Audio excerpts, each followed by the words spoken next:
Hello, I'm Carly. I'm a director at BKL looking after academy audits. And I'm Tyler. I'm one of the managers here at BKL looking after academy audits. Today we're going to be discussing reserves, getting the balance right. So Tyler, I think we just wanted to cover some points regarding reserves and particularly looking at percentages and thresholds, etc.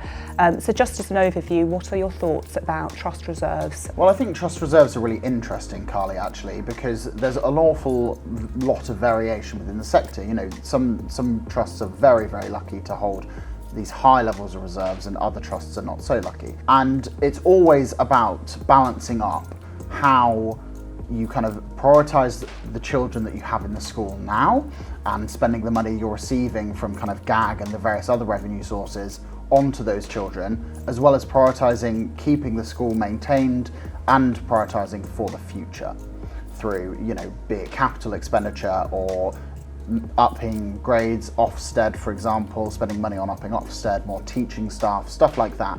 And it's finding a fine balance of spending plenty of money now whilst being able to keep enough reserves to deal with things in the future, I think. Looking at more specifically percentages, thresholds, the idea of a 5% to 20% range has been spoken about by the ESFA the last few years, and there has been much more focus in recent times, particularly on the 5% point. What are your thoughts on this? Yeah, so we see the 5 to 20% banded about quite a lot as the kind of optimal benchmark, so to speak, but it's quite a large range, as I'm sure you'd agree. It's 5 to 20% of what? Well, we tend to say of your recurring revenue income, be it from GAG and other grants you'll get from the kind of government.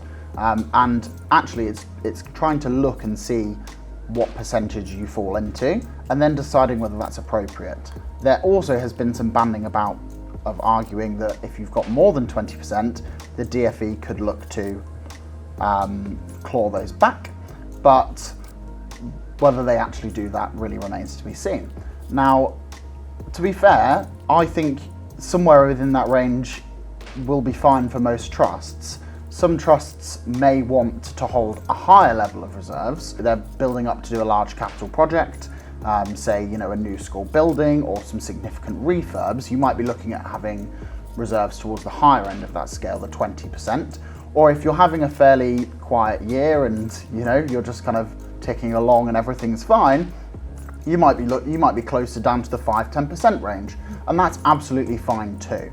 You know, we do not say that you should hold this percentage, and I don't think that's right. I think it's very much the trustees' job and the senior leadership's job to assess what reserves they have and whether actually that's appropriate for the current and future needs of their trust. I completely agree. When we look at the trustees' reports, I think that's a very useful tool in conveying to users of the council, in particular the ESFA, as to why they may be up at the upper or lower end of that range or even exceeding either end of that range. For example, of course, if they have a future capital project for which they're holding larger amounts of reserves than normal, then of course that percentage for them may be at 25%, for example, and the ESFAs would be interested in why they're exceeding that 20% mark, and they would be looking to that trustees report to understand in more detail about funds held for future projects, in my example. Yeah, absolutely. As you say, I think the trustees report is your key tool as trustees and senior leadership to really talk to the Department for Education and tell them what you're doing, because, you know, whilst you're going to do other forms, you're going to do the accounts return every year, and there are commentary boxes in those. I really think your trustees report and your annual accounts is the place you kind of spell out to the DfE, look, we are doing this, and this is why we've got these reserves, and that's really important. As you say, absolutely, you might be holding those large amounts of reserves. Really disclose it there. Talk about it in your main body of your trustees report. Talk about it in your plans for your future periods, what you're doing. If you're planning to do this refurbishment, talk about it. Tell us what you're doing. You know, really do go into it, because it's just a great window into what the trust's doing and what the trust's planning to do. And I think that's really important to show the DfE, frankly. Yes, and on the other side of the spectrum, of course, if they're struggling with their reserves and they're going towards that 5% mark or even less than that 5% mark, then they'll want to use that medium of communication with the ESFA in the Trustees report to actually convey why they're struggling, what their plans are, as you say, for future periods. And in theory, they would have spoken to the ESFA before this point of submitting their Trustees report with their annual accounts by the 31st of December following the year end, to understand why they're struggling and to discuss with the ESFA the way forward. Yeah, and again, you really need to hammer home what you're doing within the Trustees report to make those reserves position better. It could be actually you've had a particularly bad year for births. You're a primary school, particularly bad year for births around your area, and as such you've got a much lower admissions rate that year, and that might have caused it. And actually the answer might be, well, it'll be better next year because we've got more children coming in. Or it could be a longer term issue. You know, it could be that actually the school might not be surviving on its own, or such things like this. You know, we've seen even in the past some trusts almost protest slightly at the DfE with their funding policies through these Trustees reports, and it's really interesting when they do this, and whether the DfE tend to take any mind of this is yet to be seen, I suppose.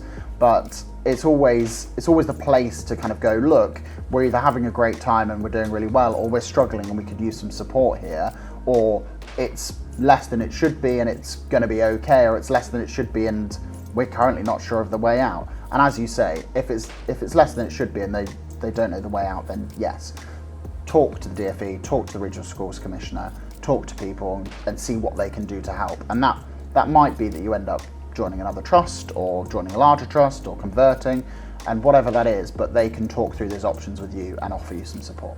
Absolutely, and as always, the trust should be reviewing this benchmark or the threshold and where they sit within that range, not just at the year end, but throughout the year as part of the management accounts process, and therefore having those key discussions at board level and then possibly with the ESFA if needed at the relevant point within the year, and as I said before, not following the year end. Absolutely, and there's another really useful thing you can do, though it does need to be taken with a pinch of salt, and that is the DfE often provides lots of information on who's got reserves of what, and you can actually, if you put your school name into it, you can see what's around you and how much they've got, and that's always a very interesting benchmark, but it needs to be taken as just that, a benchmark. No school is your school is your school, their school is their school. You have to understand that you might be doing something vastly different. You know, you might be saving for a capital project and your reserves look sky high, but it's an interesting benchmark, and looking at the kind of financial data that the government gives you is a very good benchmarking tool to kind of go, okay, look, you know, they've got £3,000 per pupil of reserves, we only have 2,500. Should we be trying to get up to that level? And actually it can incite discussion. Yeah.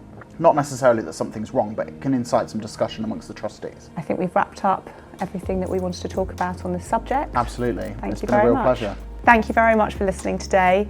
Anyone that's already a client will know that we run a free helpline service for any ad hoc queries throughout the year, which will directly connect you with the relevant team member.